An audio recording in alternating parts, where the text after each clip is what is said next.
حي على الفلاح.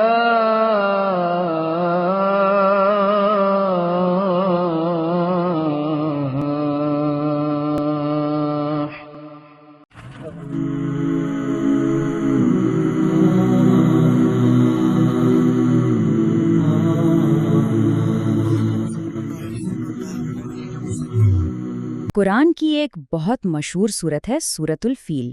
یہ ہمیں ہاتھیوں کی اس فوج کی کہانی سناتی ہے جس نے مکہ پر حملہ کیا تھا۔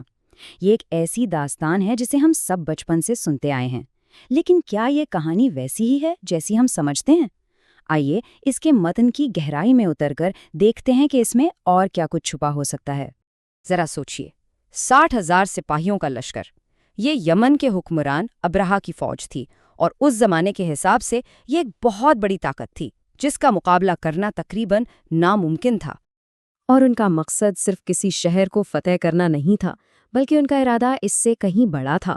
وہ سیدھے اللہ کے گھر خانہ کعبہ کو گرانے آئے تھے، جو عربوں کی پہچان اور ان کے ایمان کا مرکز تھا۔ تو سوال یہی ہے، آخر اتنی بڑی اور طاقتور فوج جس کے آگے ہاتھی تک تھے، اسے شکست ہوئی تو ہوئی کیسے؟ یہیں سے وہ مشہور کہانی شروع ہوتی ہے جسے ہم اور آپ سب جانتے ہیں۔ اچھا، تو اس طاقتور فوج کا انجام کیا ہوا؟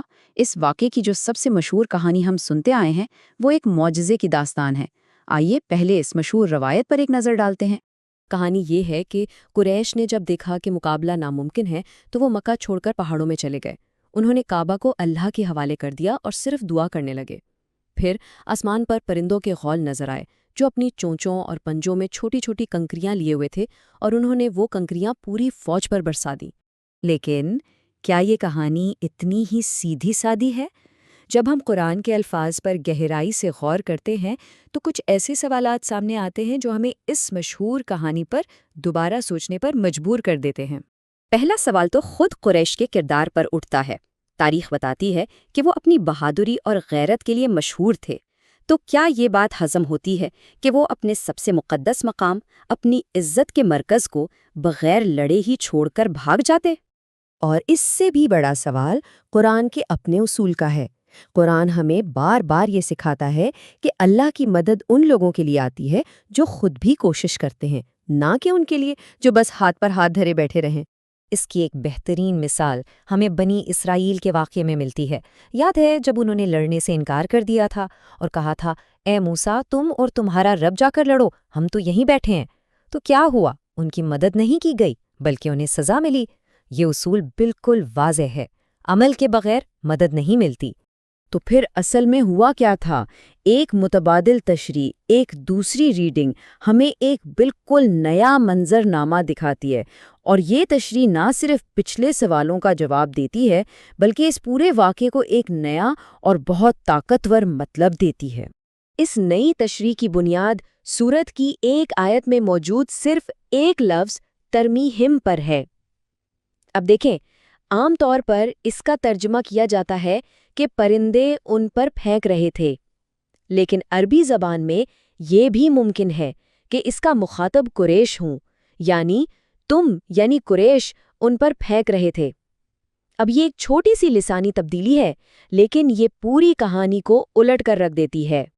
تو نیا منظرنامہ کچھ یوں بنتا ہے، قریش نے میدان میں آ کر لڑنے کے بجائے ایک سمجھداری کا قدم اٹھایا۔ وہ پہاڑوں پر چڑھ گئے اور وہاں سے گوریلا جنگ شروع کر دی۔ انہوں نے اوپر سے دشمن کی فوج پر پتھر برسائے۔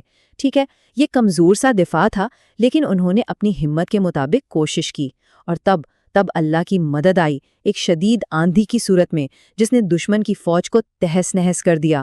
اور آخر میں جب سب کچھ تباہ ہو چکا تھا تو گوشت خور پرندے ان لاشوں پر منڈلانے لگے جو مکمل تباہی کا نشان تھا۔ یہ جو خدائی مدد کا ذکر ہے یہ حاسب کی شکل میں آئی۔ حاسب کا مطلب ہے پتھریلی آندھی، یعنی ایسی ہوا جس میں کنکر پتھر بھی ہوں۔ اور یہ کوئی خیالی بات نہیں ہے، بلکہ اس واقعے کے جو عینی شاہدین تھے انہوں نے خود اسے بیان کیا، اور بعد میں عرب شاعروں نے اپنے شعروں میں بھی اس کا ذکر کیا۔ تو اس تشریح میں پرندے ہتھیار نہیں تھے، بلکہ وہ تو تباہی کی ایک علامت تھے۔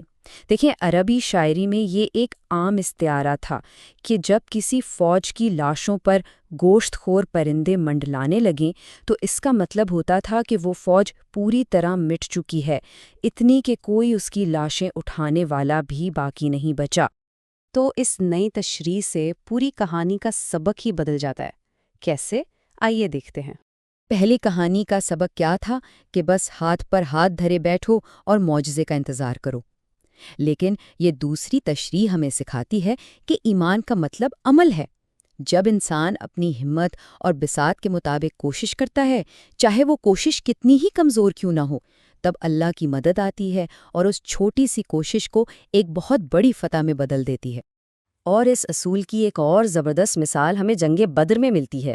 جب نبی اکرم صلی اللہ علیہ وسلم نے مٹھی بھر ریت دشمن کی طرف پھینکی تو قرآن نے کیا کہا؟ جب تم نے پھینکا تو وہ تم نے نہیں بلکہ اللہ نے پھینکا۔ یہاں بھی دیکھیں انسانی عمل اور خدائی طاقت کا کتنا خوبصورت امتزاج ہے۔ تو خلاصہ کیا ہے؟ خلاصہ یہ ہے کہ انسانی کوشش اللہ کی مدد کے لیے پہلی شرط ہے۔ قریش نے جو کچھ ان کے بس میں تھا وہ کیا۔ اللہ نے ان کی اس کوشش کو دیکھا، اسے قبول کیا اور پھر اسے ایک ایسی طاقت بخشی جس نے تاریخ کا رخ موڑ دیا۔ یہ سبق ایمان اور عمل کے گہرے رشتے کا ہے۔ تو آخر میں یہ سوال سوچنے کے لیے رہ جاتا ہے کہ کیسے ایک پرانی جانی پہچانی کہانی کو جب ہم اس کے متن کی گہرائی میں جا کر دوبارہ پرکھتے ہیں تو اس سے ملنے والا سبق ہی مکمل طور پر بدل جاتا ہے۔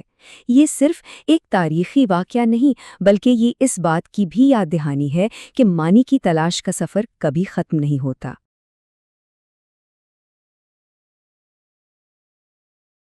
امام مالک رحمہ اللہ تعالیٰ کا قول ہے، دنیا میں کوئی ایسا شخص نہیں ہے کہ جس سے اختلاف نہ ہو سکے سوائے آپ صلی اللہ علیہ وآلہ وسلم کے۔